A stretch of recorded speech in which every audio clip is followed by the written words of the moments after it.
Technology is you. Every innovation, every human advance was created by dreamers who didn't fit in. At Oregon Tech, our students are different. They take risks, question the status quo, and push technology to new dimensions. They learn by doing, by getting their hands dirty, and sometimes letting the sparks fly.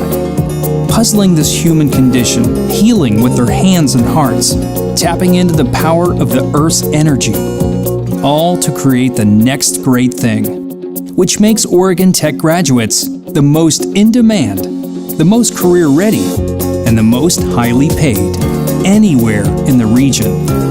Technology is you. So be an innovator. Be Oregon Tech. Hello and welcome to the Oregon Tech Forum on our fall reopening plan exclusively for new students and families of the incoming 2020 class. We are honored and humbled to have you with us here this evening.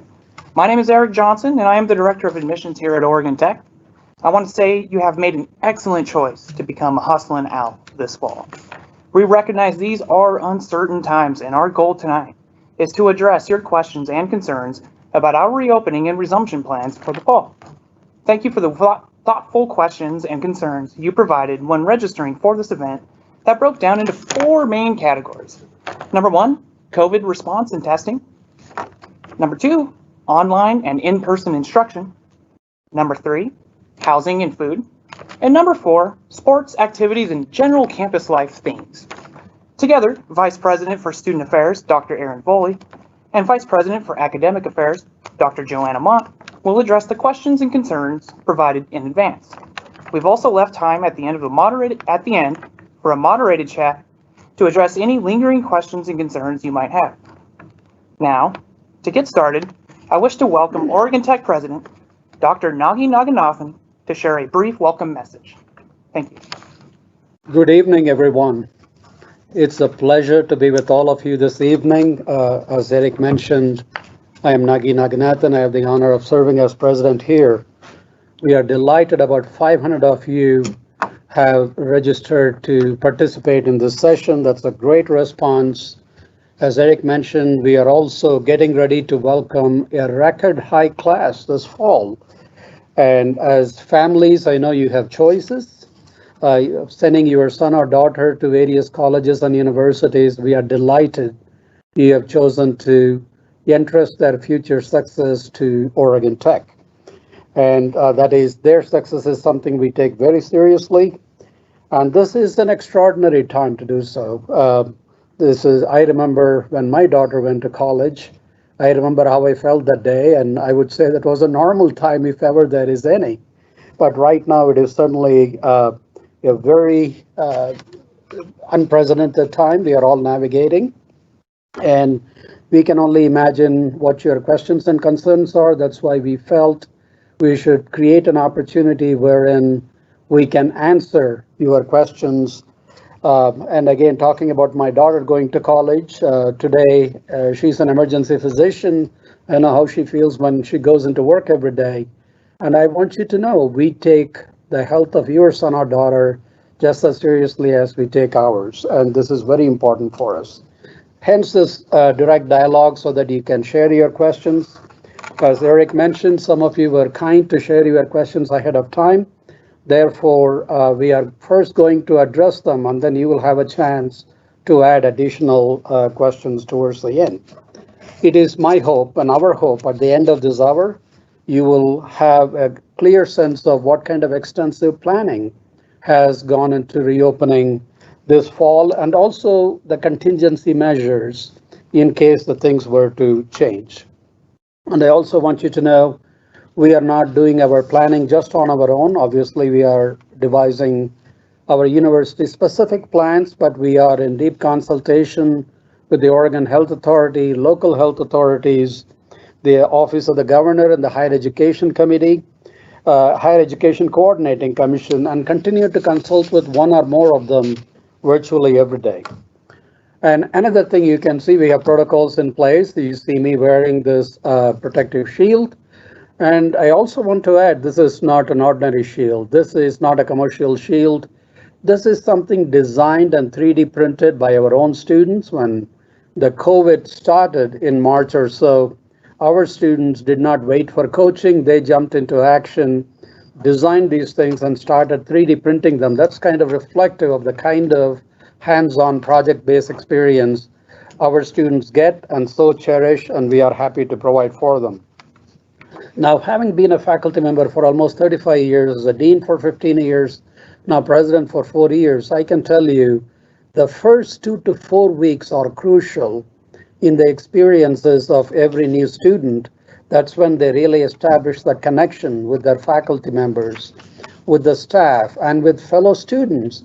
And we are paying particular attention to making that possible for our new students.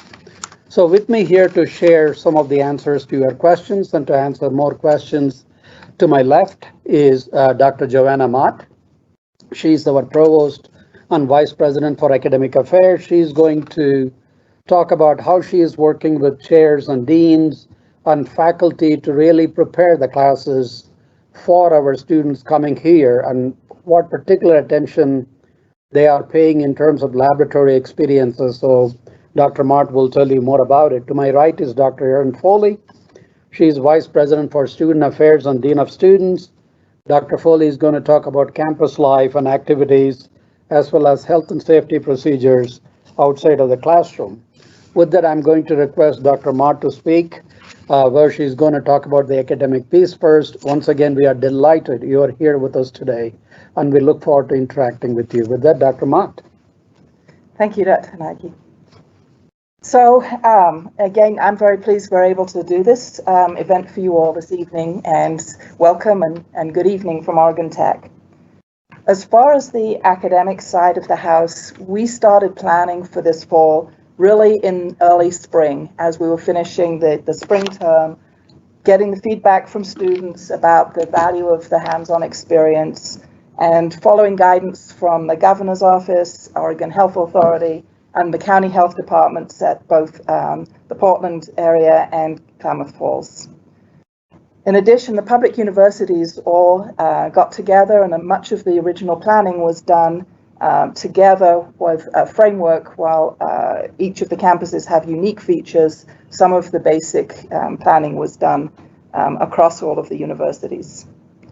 One of the first things we did was to look at our classrooms. We had already scheduled classes and were ready for students to register. We went ahead and delayed registration in order to relook at classroom capacity based on social distancing guidelines. Every single classroom was re-examined with our academic reopening committee, and the capacity for compliance was checked for each one, and then all the courses were rescheduled into rooms that would be large enough for students to be able to maintain that social distancing while they were in the classroom. Since then, we've been working on how we're actually going to offer the classes. There have been cleaning processes set up for each classroom. There are plans for directional signage in the hallways to make sure that students don't congregate on the way in and out of classes. We are lucky at both campuses to have fewer students and more space than many universities, so we don't have too much densely used space. Faculty will notify the students how to enter and leave the classroom for each of their classes. If there's two doors, one will be in, one will be out. In general, all members of the campus are required to wear a face covering, and students are being provided them and will wear them in class. In any case where social distancing is not possible, and there are a few cases, we have allied health labs, dental hygiene, there will be appropriate PPE provided for both the faculty and the students in those labs. One note before I get into what we're planning to do this fall in terms of modality, we did have on both campuses this summer students in allied health labs, both at the Portland Metro campus and at Klamath Falls. And the faculty have reported the students, thank you all incoming freshmen, the students are behaving very well, they're maintaining social distancing, they're being very responsible. And we've been able to go through terms of summer teaching very successfully. And I think that's a good, predictor or hope for the fall that we'll be in good shape. So as conditions have been, continuously monitored, we keep a close eye. We have recently made some modifications to the course format. At the Portland campus, we did decide to change all of our lecture sections to remote format, while the labs will stay face-to-face. This will reduce the density of students. We have fewer people in the building. We'll still allow the students to have the hands-on experiences in the lab, but the lecture sections will be offered remotely, and we'll talk about remote in a little bit. At the Klamath Falls campus, the situation is a little different from the Portland metro area. The county is in phase 2 of reopening. Our cases are very low here, and we have made a little move, but we have moved less to remote than we have at the Portland metro campus. The lower division, we want to really welcome the freshmen to campus in particular, and we're looking forward to having you. And so our lower division lecture classes will still be offered face-to-face at Klamath Falls with very few exceptions. It's literally a handful of exceptions with over 375 courses. There's probably less than 20 of them will not be face-to-face. This will mean that the freshmen on campus are going to be able to be in classes, have that in-person experience with the faculty. All of our labs at this point are planned to be offered face-to-face, and our upper division classes, the 300, 400 level, primarily will be offered in remote format for sort of the same reason we did at Portland Metro. It'll reduce the number of students on campus at any one time. At this time, the class schedule on the Registrar's website is being updated, and we're hoping to have it done by tomorrow or at the very latest on Monday to indicate whether the class section that you are registered for is remote, or if it's in a building, it will have a building number and a room number. So you'll be able to see if the class you registered for is in person or remote. So what do we mean by remote? This is one of the things that there's a little confusion about. We are talking primarily about synchronous delivery. So it's remote in terms of you as students are not in the same physical space with the faculty member, but you're in the same virtual space as the faculty member, and the teaching will be what is called synchronous delivery for the most part. There will be a few exceptions. We have some faculty doing flipped classrooms and some other innovative techniques, but that is not the same as an asynchronous online class. We've also been asked about students in quarantine. We will record classes so that if a student is not able to come to class or they're not feeling well, rather than trying to come in not feeling well, they'll stay in their room and be able to keep up with the course. We are going to be beginning training sessions for faculty. They're off campus right now, but we'll be offering them some fairly significant training opportunities so that they can increase their skills with the technology for the remote teaching, and also on the other side to make sure that everybody is clear about what's available, the safety protocols, and how to deal with the different situation we have now. I had asked, what about if conditions change? What will we do?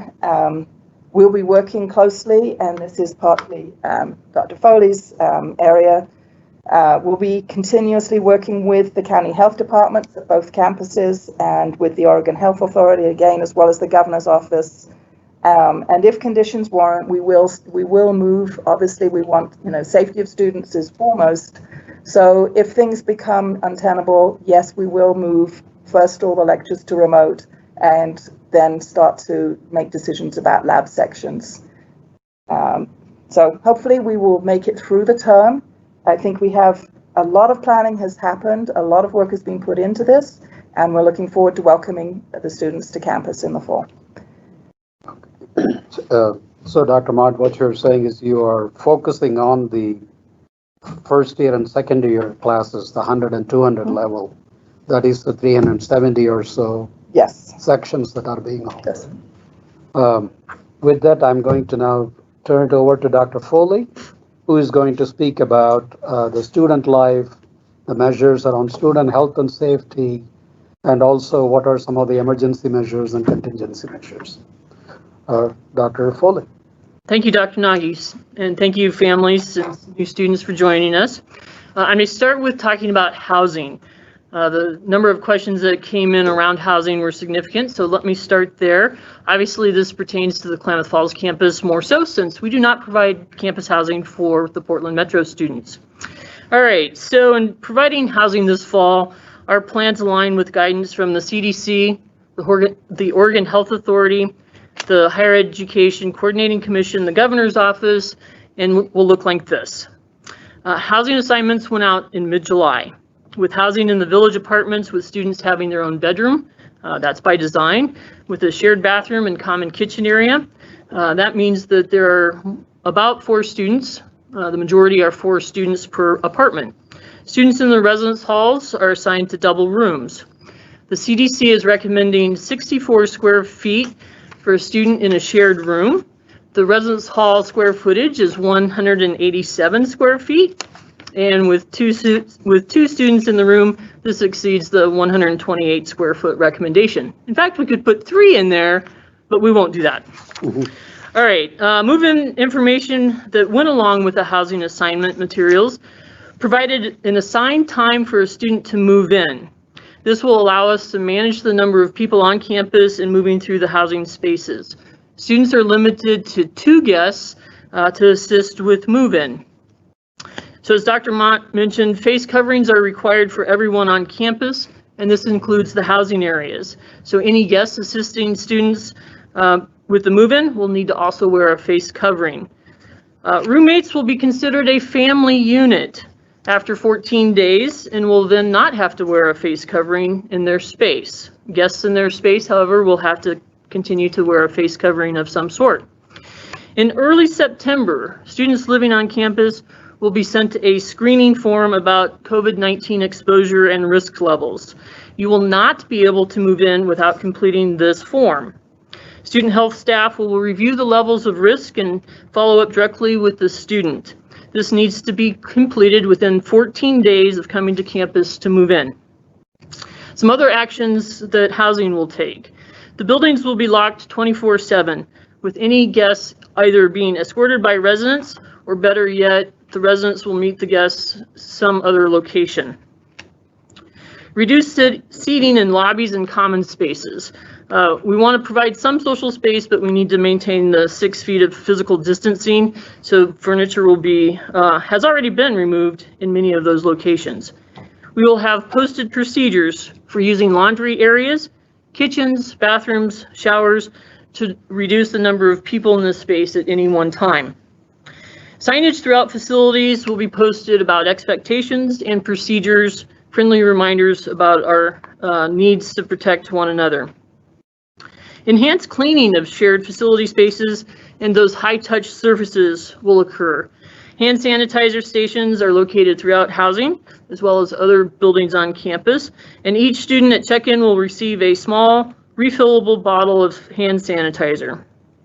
Social activities in the housing area will be limited to 10 people, and many will be offered with virtual connections. Community meetings, meaning where you live, you will be in a designated community. You will have lots of instruction about all these changes and way to live on campus in this ever-changing COVID environment. All right, let me address a few points around the dining issue. So the main cafeteria on the Klamath Falls campus is the marketplace. This area will look slightly different than what you may have seen when you visited campus in the past. Dining specifics include the following. There will be no self-service during fall term. That means there will be a worker to fill your plate with whatever delectables. You can't just reach in and make your own salad as we've done in the past. The flow through the marketplace will be one direction. I'm not sure if it will be clockwise or counterclockwise, but it will be clearly marked when we open. Dining in the dining area, the tables and chairs will be fewer than what you have seen in the past, and will be sanitized after each use. We are putting a feature for carryout in place, and this will likely have reusable containers so that we can conserve on our paper product use. So that's a pretty exciting option.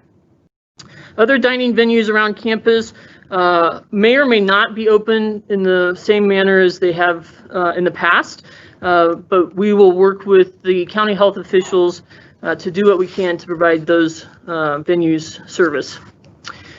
Communities within housing will likely be assigned meal times. So if you're familiar with cruises, you may have an assigned meal period, or on a train, or in the military. You know, this we will do so that we can manage the number of students congregating in the dining area.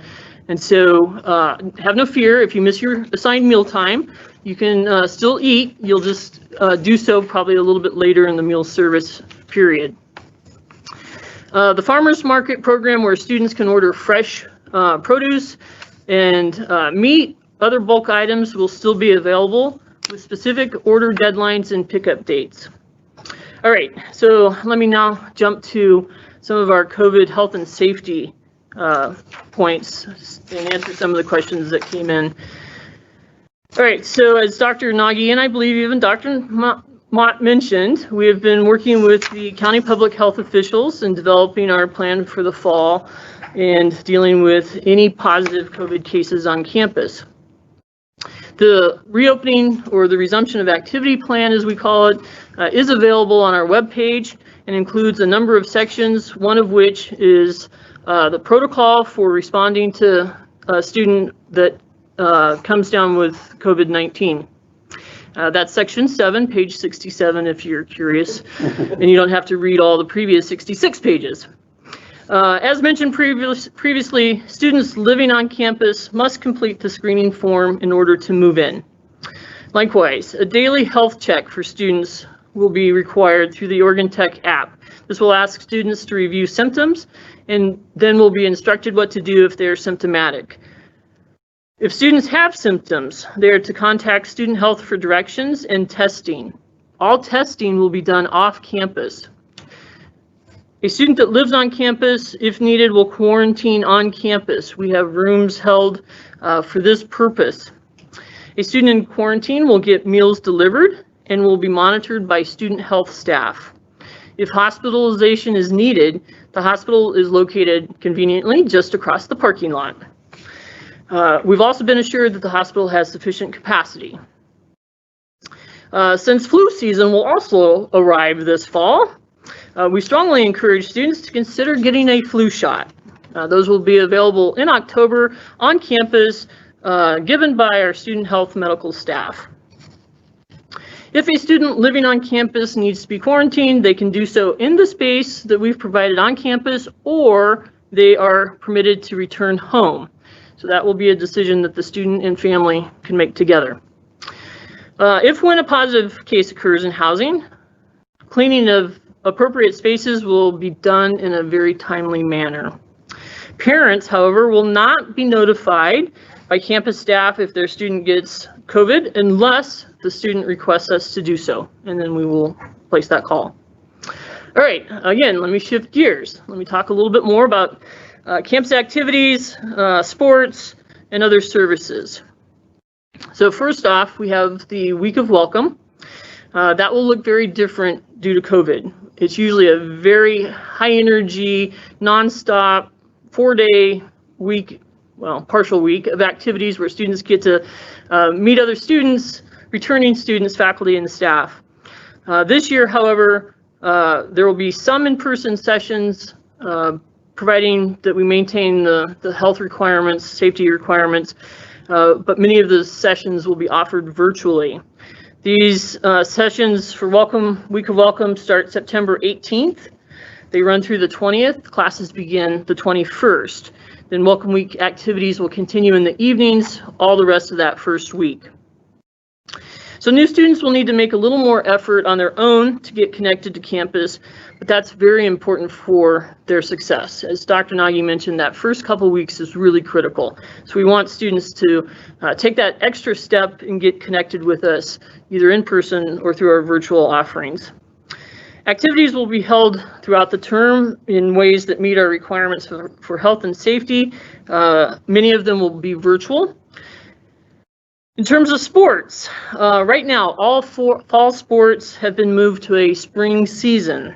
However, each sport is developing what that might look like. We don't have dates yet for when the season will begin for the fall sports, nor when they will end, or what the championship playoff situation will look like. However, as of now, under the current conditions with COVID, all teams can begin to practice on September 21st, the first day of classes, following the protocols for the coaches and athletes to follow. Other services on campus will be a combination of in-person. There may be fewer people on campus, staffing offices, but there will also be virtual ways of making connections and receiving services, including health, counseling, testing, peer consulting, which is our tutoring. All will be available virtually. All right, I think that wraps up until there's questions. Thank you, Dr. Foley.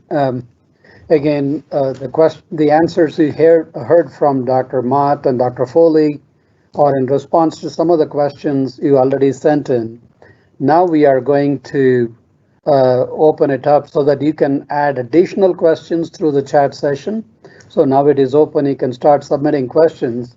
But let me, Dr. Mott, ask you, one of the questions that have come in about the schedule is a little different. We want the students to come a little early, classes are starting a little sooner, and then we are going to be sending them home just around Thanksgiving so that they don't have to come back to finish the academic term.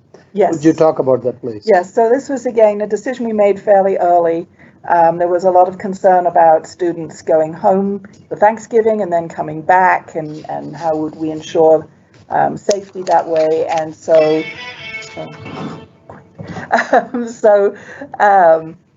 the decision was made, and a number of schools have done the same thing, to move the term forward. So you probably all noticed there was a change in the first class day to the 21st of September, and so that almost the whole term will be completed before Thanksgiving.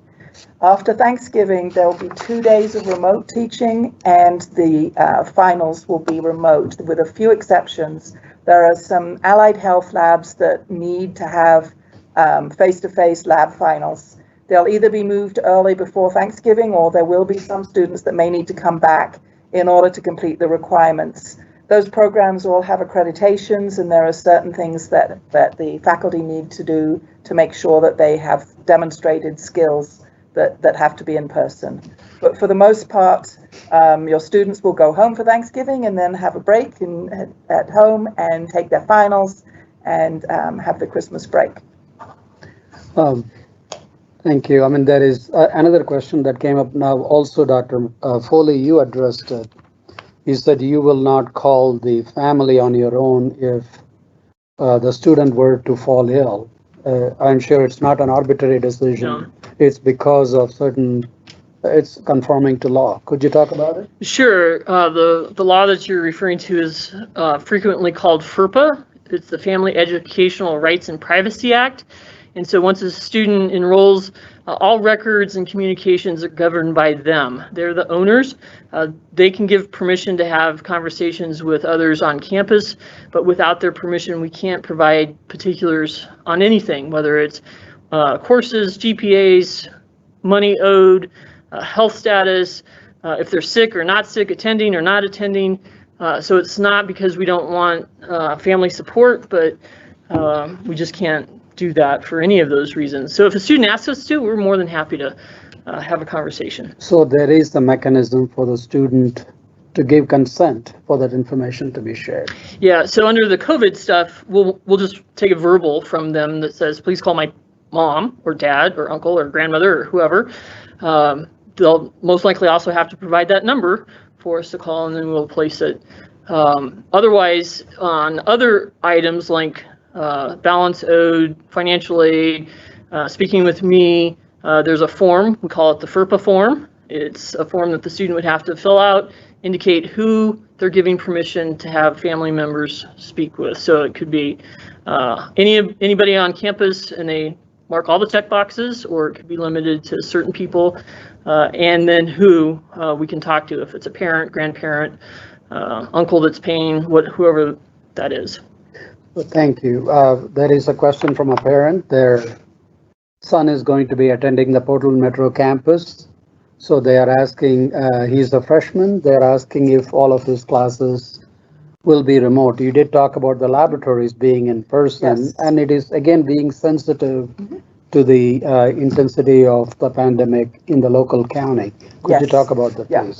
that is correct. So for Portland, the Portland Wilsonville campus is in a county that has had higher numbers of infections, and I believe they're still in phase 1 of reopening. And so, yeah, don't remember. we keep watching day to day, but it's definitely a different situation, and it's a commuter campus. So students are going home every day to their families. So the lecture classes will be remote. There are a few at Portland Metro, I believe a few sections of computer science classes that are face-to-face or hybrid, where they'll be part of the part coming in, maybe only once a week, and the labs will still be face-to-face at this time. So you are giving them as best an experience. That is the objective, while you are taking Yes. care of their health and safety. There is another question with respect to protocol for students who are traveling from out of state and country. Dr. Foley, can you address it, please? Sure. So you're probably hearing that other campuses are requiring students to come back 2 weeks prior to the start of the term. We are not doing that. Students can move back into Klamath Falls or the Portland metro area at whatever time's convenient. We're requesting that students pay attention to where they're at, where they're coming from, and their activities prior to coming to campus. So within that 14-day window, that they minimize having exposure opportunities, whereby they could pick it up, and if they're asymptomatic, not know it, come to campus and spread COVID. So we're asking students to kind of self-isolate and take appropriate measures before coming to campus those 14 days prior. If they're living on campus, then they will be screened with the questionnaires. Well, I hope that answers the question. And one of the questions is with respect to the academic calendar with regard to Thanksgiving and Christmas breaks. So could you again talk about the calendar around that time? So the term got moved forward, I believe, 9 days, and in order to make almost the entire term a campus experience. The reason for the finals to be remote is really to minimize people coming back after Thanksgiving. So there will be the Thanksgiving break. Students can go home and not return, like I said, except for those few exceptions for some allied health labs where finals are needed to be done face-to-face. So there will be a few students that return, but a much smaller portion. And the other students can stay home, take their finals, and then remain at home until the beginning of the winter term. Well, thank you. There are many good questions coming in. We will try to address as many of them during this hour.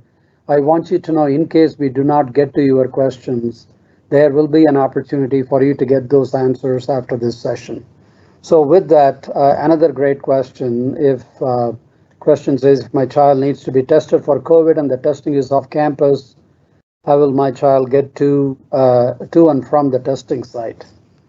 So the testing site is literally a couple blocks away, so it's certainly an easy walk. The hospital, again, across the parking lot, is also doing testing with the doctor's prescription or order or whatever. The other testing site is less than a half mile away, so it's walkable.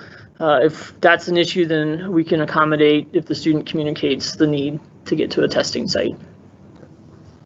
Also, another question with respect to a COVID test before they come to the Klamath Falls campus. I know we have talked about these issues and constantly recalibrating the with respect to what's going on with respect to incident rates, could you comment about them taking a COVID test before coming into Klamath Falls campus? So we are not requiring COVID testing prior to coming to campus. It's optional. A student or family member could certainly decide to do that. The reason for that is that a COVID test is for a point in time. So, for example, if I tested tonight and then I went out for the next 3 days and had activities that probably weren't my best interest, my exposure could increase. And so then I get it. I'm still waiting for my test results. The test results come back negative when in fact I was exposed and actually contracted COVID. And so 4 days later, I really am negative or positive rather than negative. So it's not a long-lasting result that we can hang our hat on. So at this point, we are not doing the testing, and so we are not requiring the testing. Another great question. This is with respect to looking at the mental health concerns. Obviously, this is a stressful time for all, and already being a freshman on a college campus is a stressful experience on its own, and now we have all these other issues. So what resources do we have in place to assist our students in our health center, particularly on the Klamath Falls campus? The question is about that. So our first line resource are the students that have resident assistant titles. They're there to assist students, make connections, tell them what resources are available, help them get to those resources if they're hesitant. So talk to the staff in housing. That's a great resource. Second resource is our student health center, which is available Monday through Friday to assist students with medical as well as mental health needs. Telecounseling was implemented spring term and continued through summer and has worked very well, both from the provider's standpoint as well as the students. And so that will be an option for students. We are sensitive to the fact that students are going to be asked to come to campus and stay instead of traveling on weekends to avoid additional exposure. So we know that's going to have probably a greater impact on homesickness. And so we will have more activities, we'll have more check-ins, we will be asking some of the student affairs staff to reach out. So the students, if they need something, they have to be willing to speak up, and then we can assist. If we don't hear anything and we're talking to them, asking questions, and everything's fine, then we can't really assist. So they need to be willing to tell us how they're feeling, what they're needing, and we can make appropriate connections for them. What about club activities such as the outdoor program? Well, so the outdoor program has a lot of activities in a normal year. What activities are available this fall? We don't have a very set plan yet, not knowing what the end of September is going to look like. They're likely to do more local activities instead of traveling to go rafting or fishing or hiking or whatever. We'll do more in the area, but that will be a way for students to connect in a more in-person format than our virtual ways. Very good. Thank you. Another good question with respect to the kind of course. One particular class, the student had noticed it to be a hybrid course that includes face-to-face instruction as well as remote asynchronous delivery. Could you talk about it, Dr. Mott, about what this means? Yes, certainly. I just want to back up one step too on the mental health issues and just let you know also that we do have an advising and retention group for freshmen called the ROC, you'll hear that term, or the Academic Advising Center, and they're going to be very attentive to watching attendance and working with the faculty if there's students that have stopped attending, to be reaching out and making sure that things are okay. If there's something that's happened, referring them to student affairs. But we will know if we see students that have stopped going to class for whatever reason, and we'll be doing some intervention there. And again, the same thing when they reach out and talk to the student. If there's something that they need help with, we'll be facilitating that. In terms of the class that says hybrid, includes face-to-face and remote asynchronous. So hybrid means it's a mixed model. So some of the class, and it may be, and it's done slightly differently with different instructors, but a portion of that class, like I said, maybe the class meets Tuesday, Thursday. They may go to class on one of those days a week. So every Thursday they go to class, and then between that time they have an online lecture that they view separately, or there may be problems that they do from home, and then they come into class for that other part of the course. Great, thank you. Another question, you briefly addressed it before. What about the physical ed classes? Are they going to be happening? Do we have a schedule on it yet? To my knowledge, that the coaches, yeah. Yes, as far as I know, there are PE classes. Sorry, you've got us a little quickly on this one. But obviously, I don't know if they will be done remotely or face-to-face for the lower level. If they are, they'll be in a gym. They'll be socially distanced, whatever the class is. So I imagine the PE also will be. I don't imagine the PE classes will be socially distanced also. But in person. Yes, for the 100, 200, I think. They're all 100 level courses, so yes. Another important question with respect to moving in. The parent here is asking, once we move our student into their dorm room, do you want them to remain on campus from that point forward, or can we still take them around town to get last minute supplies for school? Yeah, it's fine once you move in for them to enjoy the community, visit you at your hotel, do all those activities. We do have a face covering requirement in the state. So if you're coming from outside of Oregon, you may not realize that everywhere you are within the state, you have to wear a face covering. So yeah, we want you to get to know Klamath Falls and participate in all that we have to offer. Just be appropriate, maintaining that physical distance, washing hands regularly, and wearing a face covering. Thank you. You mentioned about the screening process, and one of the questions now is, what is that screening process like before moving in, if any?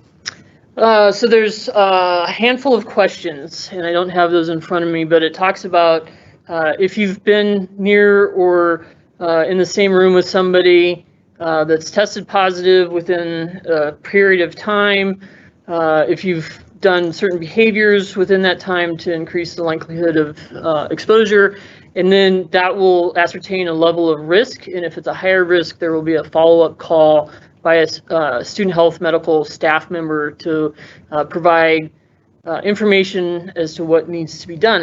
And it could be you're coming from a hotspot, you've been associated with somebody that's positive, so we are recommending that you not come to campus right away and wait a week. You can do your classes remotely and then come and move in once you're not likely to have COVID. Another question that came in is, where exactly can we see which classes will be remote? And Dr. Mott, you briefly addressed to that publishing that's coming over the next few days in terms of classes, and you also mentioned about the health and safety being a priority in terms of how the modality will continue. Can you talk about that, please? Yes. So the class schedule is on the Registrar's website. So if you do Oregon Tech Registrar's office, it'll bring it up. And there is a link on there that says class schedule, and you can sort it by all or campus or level, and look at each individual class, and it will say remote if it's a remote class.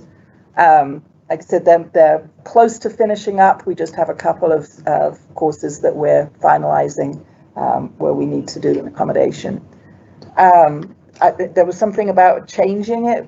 If we change the modality, other than if there's a campus-wide, we are going to change due to whatever it may be. It could be county health determines, or OHA, or executive order from the governor, or whatever.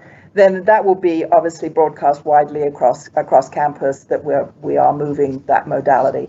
In terms of individual classes, we would not plan to be changing a class to remote unless a faculty member became ill and we have to make some emergency change, but we're not anticipating that.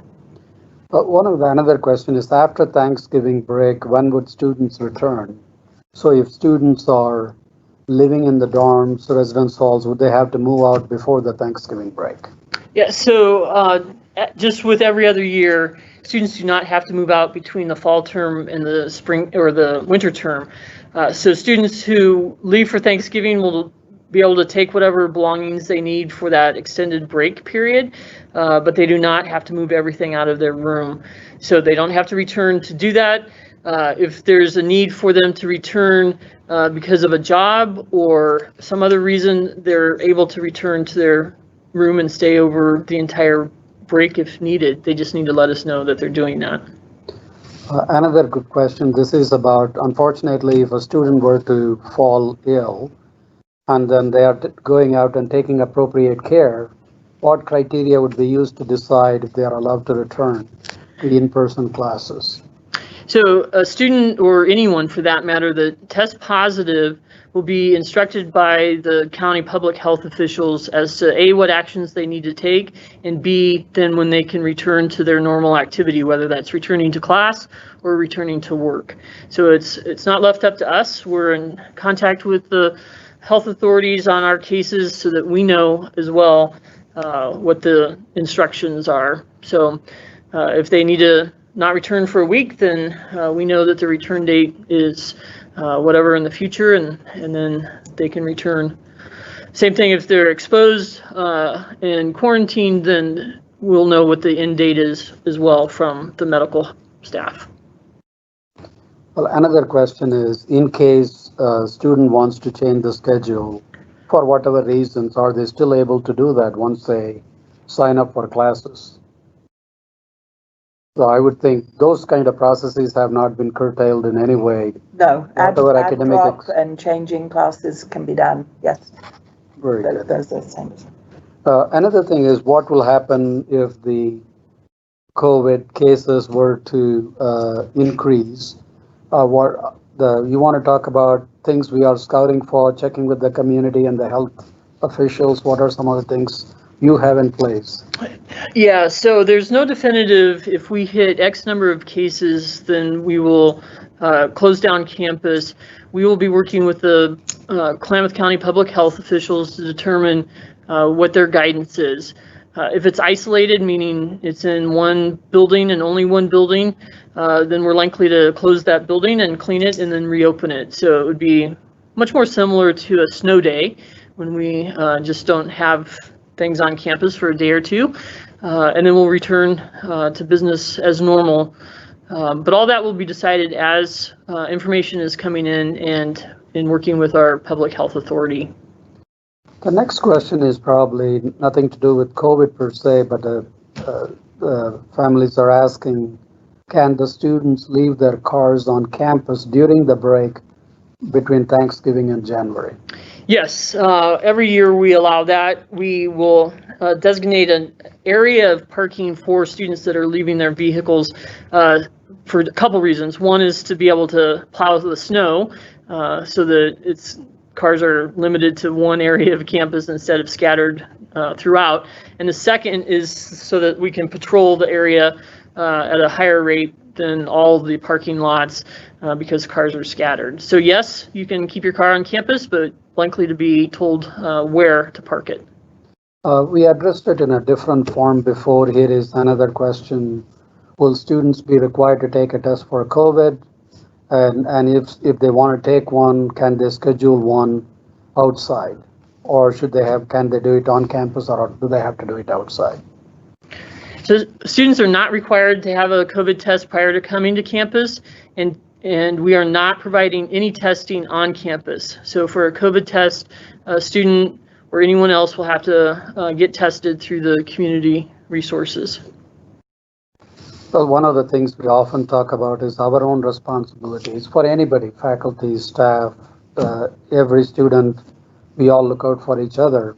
So the question is about quarantine requirements when students arrive on campus for any period of time other than the face covering requirements. No, so again, it gets back to the behaviors the 2 weeks leading up to coming to campus. So if students are being responsible and not going to those crowded beaches without face coverings, or the nightclubs and not wearing face coverings and not practicing the physical distancing.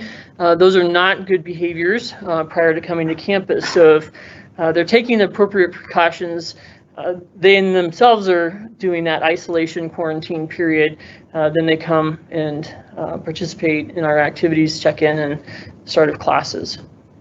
One of the important things our students enjoy is the tutoring. We have the tutoring center. The question is, how will those tutoring services be affected? Will they be available? So peer consulting, which is our tutoring, will be provided mostly remotely. There will be some face-to-face tutors available, but that virtual tutoring worked very well for us for spring term and summer term. So we anticipate it will only get better. So students should not shy away from getting help through the peer consultants.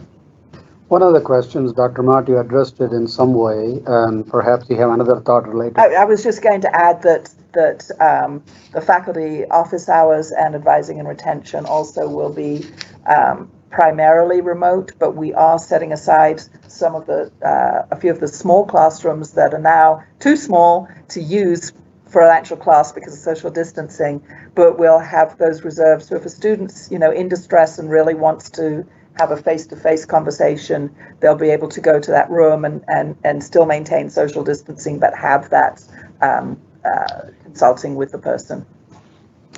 Another question here is, may students request testing if they suspect they have been exposed but are not yet symptomatic?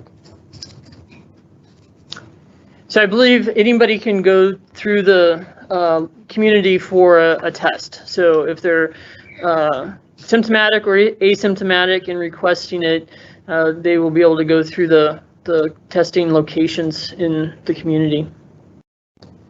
Another question is with regard to the modality of the classroom. If they are already enrolled to attend on campus, will they have the opportunity to decide to opt in to online classes for fall, assuming they are offered, of course?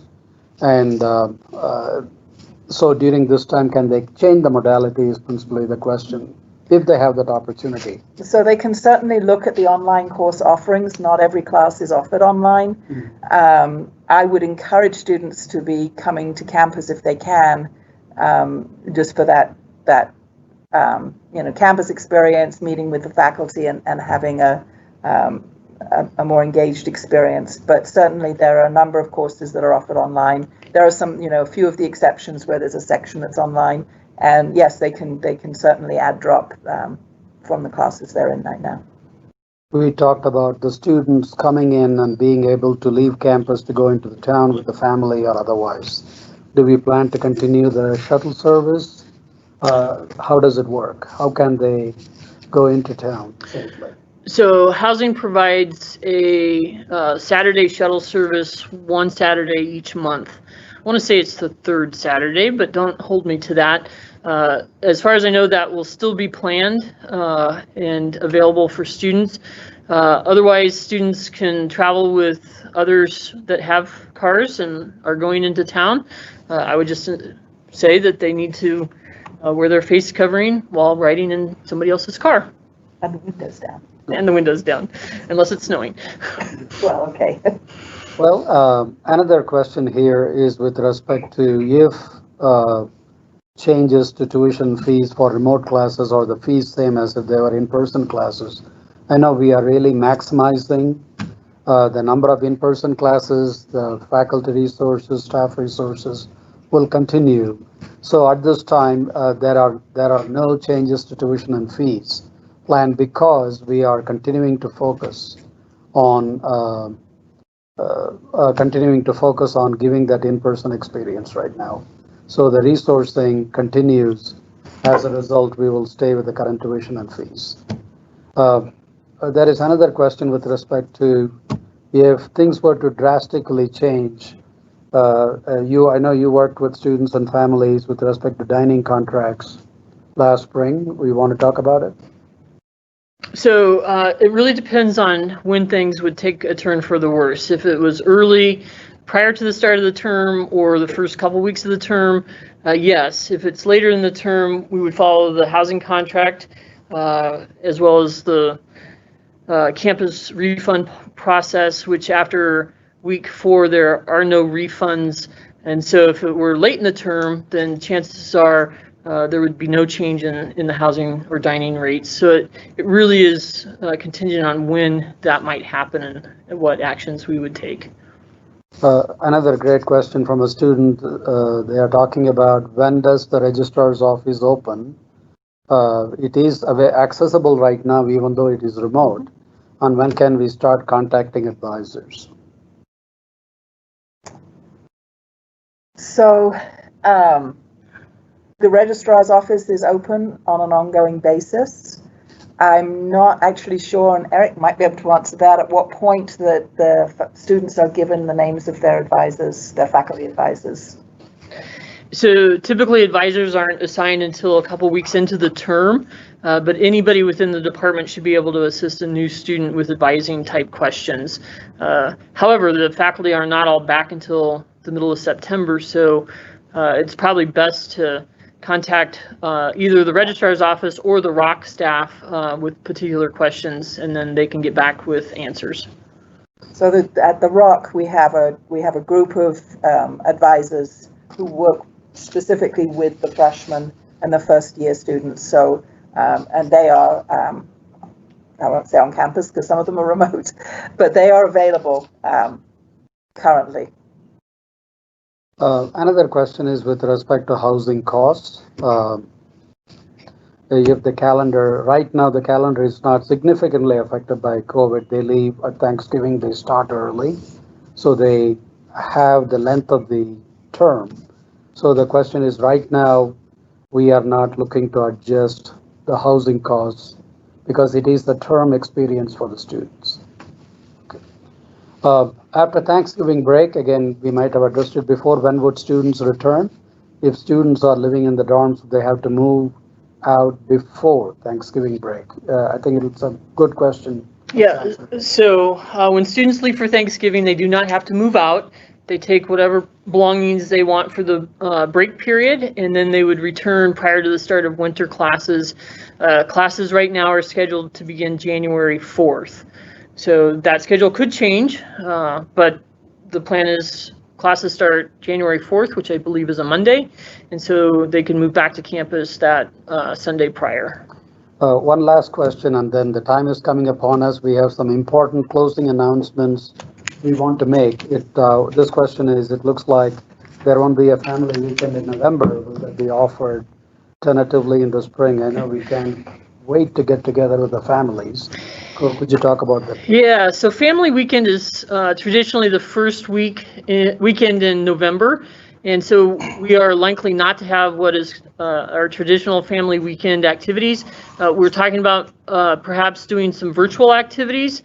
I don't have the particulars of what that might look like yet. If we're not able to do a virtual family weekend in November, then we certainly can look at a later time in the academic year for a full family weekend experience. Well, again, I want to thank the families and the students that are participating today. A lot of excellent questions. Please continue to keep them coming, because we are continuing to evaluate the situation, revisiting it every day. And you can see the amount of effort that has gone into planning, because we know, as we have heard directly from our students, how important that in-person experience is. We hear it very often. That's the reason we have taken extensive steps to make this a great experience for our students, and we are, of course, health and safety is number one here. With that, I'm going to turn it over to Eric. Again, he's going to talk about some of the closing announcements, how people can listen to the recording again, etc. Eric, back to you now. Again, thank you all for joining today. Thank you, Dr. Nagy. I hope that we've achieved our goal this evening by answering all the questions that you have, or at the very least, giving you the breadth of information and knowledge around our planning so that you can make an informed decision as to what your next steps will be and what those next steps might look like. We will soon, from me, be sending an email to you with an open link to the recorded session here. We will also provide the link to our coronavirus webpage that covers in detail many of these planning aspects. In the admissions office, we recognize due to the uncertainty around the current pandemic and also the challenges involved in not being there face-to-face to register, that you might need some extra assistance. And I do want to hit on the head again what Dr. Foley was saying about registration and advising. If you have already been to a new wing session, please contact either the admissions office or the registrar's office, and we'll be happy to assist you with the enrollment process. If you have a registration event coming up here in September, that will be when you're introduced to your faculty advisor, and we will get you connected so that you can finalize your enrollment and get your course schedule. I would also like to add that we have embedded in the message I'll be sending soon a registration link so you can get registered for the week of welcome and all the fun, exciting activities. Finally, I want to say on behalf of the university leadership, faculty, and staff, I welcome you to the Oregon Tech family this fall. Please do not hesitate to contact our office with any questions, comments, or additional concerns. Have a great evening, and thank you for your attendance.